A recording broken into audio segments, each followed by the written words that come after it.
Hello everyone, it is Amanda and I am here with my very first Two Girls in a Kit process video, and the technique that I will be using is watercoloring. Um, I just want to apologize for the delay. To be honest, no excuses except that I've had this video filmed for almost a month, and this is my seventh time trying to do the voiceover. So to be honest, after the sixth time, I just said I need a break. So I took about a week off, and I'm going to give it a shot again now, so we'll see what happens. What you saw me doing so far, I have some white embossing powder, and I had a large wood grain background stamp from Stampin' Up, and I will try to find another one. I'm not sure if they carry it anymore. If they do, I will definitely link that one up. If not, I will locate a similar product that you could use.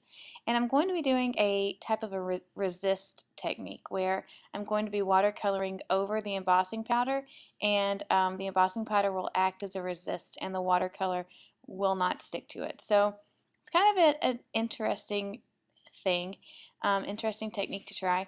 And the other thing that I will be doing is kind of a challenge to myself, because I'm going to be using the Carpe Diem line from Glitz Design, and it's very soft, muted browns and pinks and blues, and you'll see whenever I do my watercoloring that I purposefully chose the same type of colors but much more vibrant, bolder colors. So my challenge to myself was to be able to combine um, these two very different, while the colors are the same, different shades of colors, I guess you could say, and make it work and pull it all together. And it was I didn't plan it out at all. I knew I was going to be doing the watercoloring over the wood grain stamp with the resist tech, but I didn't know exactly which colors that I was going to be using. So um, anyway, you can see that I'm using some oranges and a little like a almost peachy pink, and then a more hot pink, and then down here at the bottom I decided to do some blues and some purples. Now if I had chosen a different pattern paper and all that stuff to use, I may have liked this a little bit more. However, because of the Glitz Carpe the collection line, it it didn't mesh at all. And at first I thought, oh, it'll be fine. I'll just deal with it, whatever. And it was one of those things, and I'm sure that we've all had these moments where no matter what you do to the layout, you can have certain elements that you absolutely love, but it keeps coming back to that. And so eventually I end up covering the blues and the purples. And then I liked it a lot better. So I was glad that I made that decision.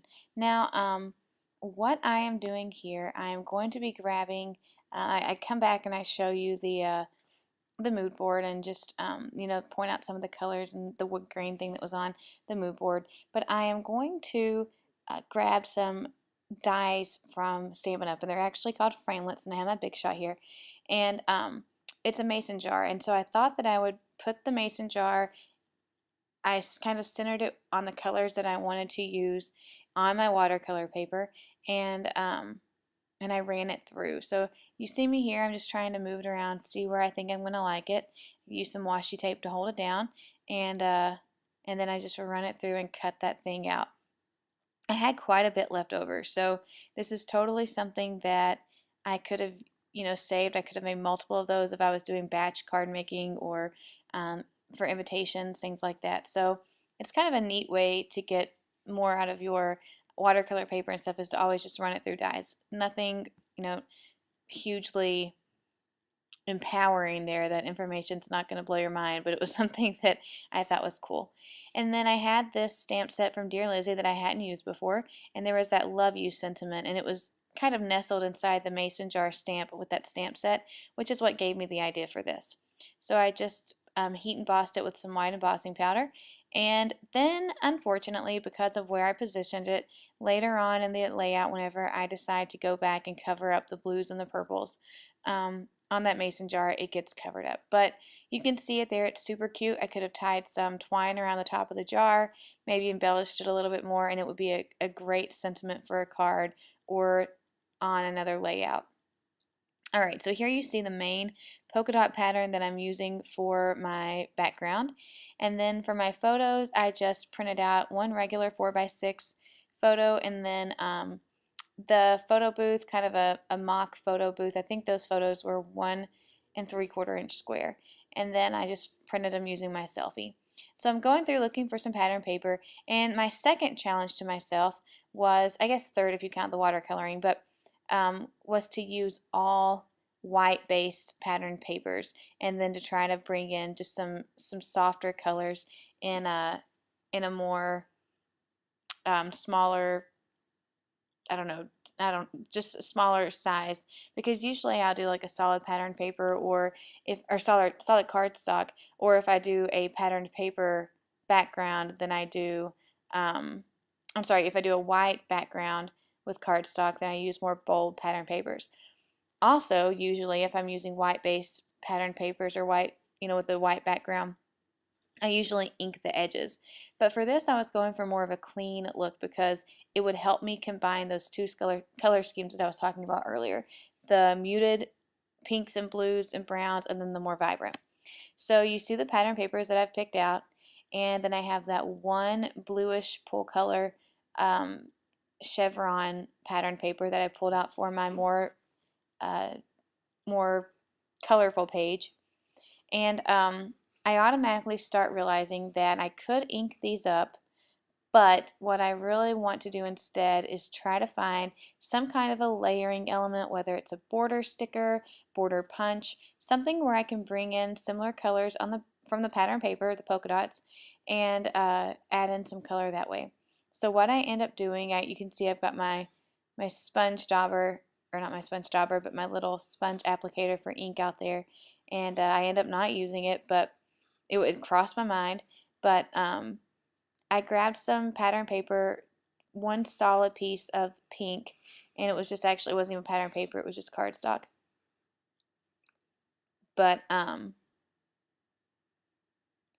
this thing keeps freezing, so I'm really hoping that it's recording. That's why I keep pausing.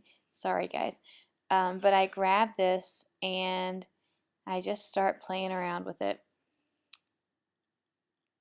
And then I have the whatnots from the collection, and I knew right off the bat from the very beginning that I wanted to use that wood veneer heart. And you can't see it on camera, but it's got a very slight wood veneer pattern to it. And then I thought about using that frame that's up in the kind of mid-right part of the screen, but I ended up not using it. I just couldn't get it to work. So here I'm going through, oh, it was pattern paper. See, this was so long ago, I can't remember. And I use this large scalloped border punch and punch out, and then just trim it right off from the paper pack. And I didn't even measure it. I knew about what I wanted. And you know what? I had someone ask me a question of where I got that punch. And when I got it, I ordered it off of Amazon, but I've checked and they don't have it. So I will keep checking to see if I can find it on another website. It's easily one of my favorite, it is my favorite border punch that I have. I use it all the time. Um, so if you are the person that asked me that question, I am not ignoring you. I just didn't want to say, hey, I'll check on that, and then um, forget, because that's probably been about a month ago too. So I am looking, and I will make sure that I link it up if I find it on this video. So I was trying to think of ways to incorporate more of the watercolor throughout the layout, and I decided to just grab, it was a Martha Stewart heart punch, and I just punched out some hearts, and it goes nicely with the heart that I got from the Glitz Whatnots pack. And then I didn't like how they were just kind of sitting on that white pattern paper, so I used some, I think that this is Stampin' Up, can't remember though, just some plain craft colored cardstock, and I cut some more of the hearts out using the same punch, and I kind of matted the hearts with that. And then I have that border strip with the pink that you'll see here in just a second, and then I go back through and I also cut a small border with that craft colored cardstock, because what I was noticing is I really liked the contrast between that craft khaki color and the blues and the pinks, and I just wasn't getting enough by using the matte for the hearts. Looking back, I guess I probably could have matted my larger photo or my photo strip on that, but I love how it turned out either way, so this worked for me. So now I'm just going through and I'm arranging the meat of my layout together, the photos, the large strips of pattern paper, and getting that right where I want it. Because the way that I scrapbook is I get all that done first, and then I can go on to the more smaller embellishments, and it just helps me to know that I've got all that stuff stuck down. I'm not going to be moving it around, and I can just kind of forget about that part. Now these are Stampin' Up! It hit three-dimensional adhesive, and they're my favorite. I like that they're thinner. They're not super thick when you put them on, and then they're easy to just layer on top of each other to get the desired thickness that you want. I know that the rolls of foam tape are pretty popular right now. I haven't tried them myself. I just usually buy 3 or 4 packs of this at a time whenever I buy it, and I use it up. But you know, it's whatever works for you. Alright, so now you see where I've stuck down that pink scalloped border. And at this point, I was starting to see that it was all kind of coming together. And I just kind of trimmed that out so you can't see it behind the photos. And then I'm trying to figure out where I want to put my craft border at that I punched out. And I know that I want to put it there. And then I decide that I want to put it more on the top because I do things in threes. So I stick it right up there at the top. And then I do my old trick of just folding down the paper so that it kind of gives it more of a lifted off the page kind of look. And if you don't have a sewing machine, I do. I was just too lazy to get it. I didn't want to walk the 10 extra steps, I guess, across the room to get it. But if you don't have that, this is a great way to kind of get that faux stitching look too, of the look that you get when you stitch the paper down onto the page. Alright, so here's where I start covering up the blues and the purples on my pattern paper, or on my watercolor mason jar that I did. And I took the large wood veneer heart and then some of the smaller ones, and that's the part where I had to cover up the love you sentiment that I embossed on the mason jar. But that's okay because I like the way that it looked. And then I just kind of start sticking these hearts wherever I thought there was a little bit of an empty space in between where the layers of pattern paper and the photo were, and I wanted to cover that up, so I stuck that heart there. Thought about using that watercolored looking camera, but it was a little too different of a color scheme.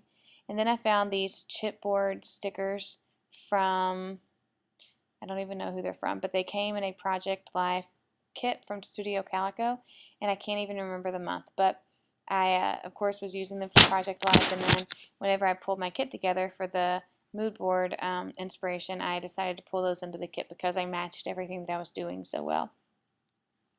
And then I'm just going through and I stick some more dimensional adhesive to the back of the mason jar to lift it up off the page. And then it finds its home right there to kind of fill that gap between the photo strip and the pattern paper.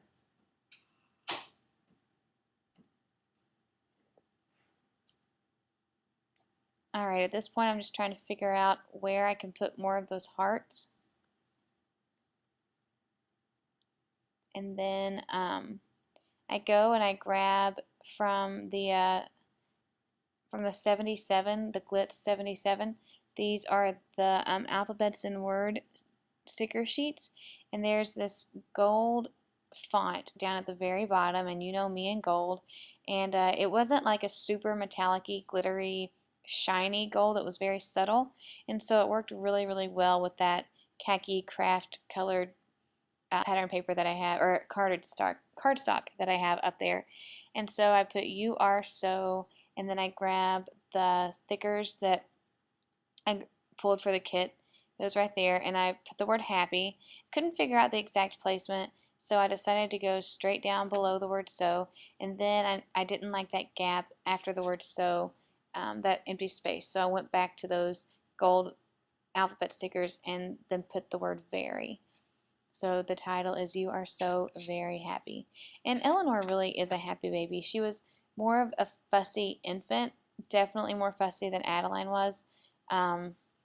But she's growing into her own little cheerful, just little person. and she's walking all over the place now. The first times that I filmed this video, she was not walking, but this time that I'm filming it, if this records, she is walking, and if it doesn't record, she may be driving before I actually get it posted. But yeah, she's walking all over the place now, and just tonight we were playing with her, and Adeline had already went to bed, and it's kind of a different side of her than we get to see, because usually Adeline's around, and you know, not that we give her any less attention, but um, Adeline is the more dominant personality because she's older and she's all over the place. And when it was just the three of us, and we could give her, you know, one-on-one attention playing around in our bedroom, she just came to life, and it was so much fun.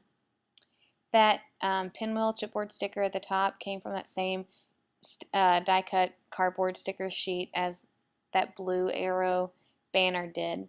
And then what I'm doing now is I'm just doing my journaling, and this may drive some people crazy, the fact that it goes from the pattern paper onto the cardstock, but if you've watched any of my videos and you know my scrapbooking style, getting the story on the page is way more important to me than the aesthetic look to it.